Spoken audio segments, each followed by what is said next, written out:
Doctor ortho, अब दर्द भी घुटने टेकेगा। समाजवादी पार्टी ने 2027 के विधानसभा चुनाव को लेकर अपनी रणनीति तेज कर दी है।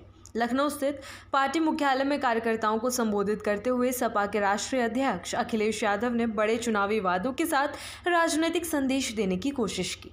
इस दौरान उन्होंने बिजली, महंगाई और सामाजिक सुरक्षा जैसे मुद्दों को केंद्र में रखा। बैठक में बुंदेलखंड और अन्य जिलों से आए कार्यकर्ताओं ने स्मार्ट मीटर को लेकर शिकायतें रखी। कार्यकर्ताओं का कहना था कि स्मार्ट मीटर लागू होने के बाद बिजली बिलों में अप्रत्याशित बढ़ोतरी हो रही है, जिससे आम उपभोक्ता परेशान है। इस पर प्रतिक्रिया देते हुए अखिलेश यादव ने आरोप लगाया कि स्मार्ट मीटर के नाम पर लोगों का शोषण किया जा रहा है और उपभोक्ताओं से अधिक वसूली की जा रही है। इसी मुद्दे को आधार बनाते हुए अखिलेश यादव ने बड़ा चुनावी दांव खेला।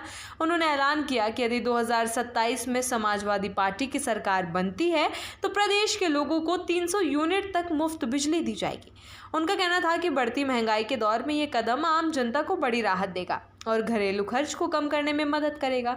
इसके साथ ही उन्होंने महिलाओं को लेकर भी अहम घोषणा की। सपा प्रमुख ने वादा किया कि उनकी सरकार बनने पर महिलाओं को सालाना 40,000 रुपए की पेंशन दी जाएगी। इस घोषणा को महिलाओं के आर्थिक सशक्तिकरण की दिशा में बड़ा कदम बताया जा रहा है।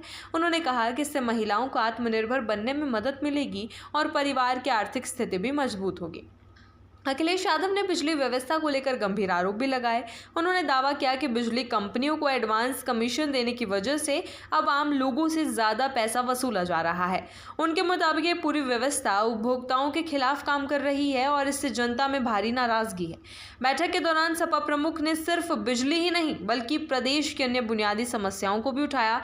उन्होंने कहा कि किसान खाद की कमी से जूझ रहे हैं और समय पर उन्हें ज़रूरी संसाधन नहीं मिल पा रहे हैं। इसके अलावा उन्होंने स्वास्थ्य सेवाओं की स्थिति पर भी सवाल उठाए और कहा कि सरकारी अस्पतालों में सुविधाओं का अभाव है, जिससे आम जनता को परेशानी हो रही है। सरकार पर निशाना साधते हुए अखिलेश यादव ने कहा कि वर्तमान व्यवस्था में आम आदमी सबसे ज़्यादा प्रभावित हो रहा है। उन्होंने आरोप लगाया कि महंगाई, बेरोजगारी और खराब बुनियादी ढांचे ने लोगों का जीवन मुश्किल बना दिया है। राजनीतिक तौर पर यह बयान 2027 के चुनाव को ध्यान में रखकर काफ़ी अहम माना जा रहा है।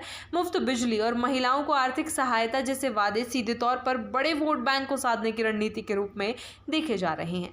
खासकर ग्रामीण और मध्यम वर्ग के बीच इन मुद्दों का असर पड़ने की संभावना जताई जा रही है। अखिलेश यादव ने कार्यकर्ताओं को भी स्पष्ट निर्देश दिए कि वे अभी से चुनाव की तैयारी में जुट जाएं। उन्होंने कहा कि संगठन को मजबूत करना और जनता के बीच जाकर उनकी समस्याओं को समझना जरूरी है।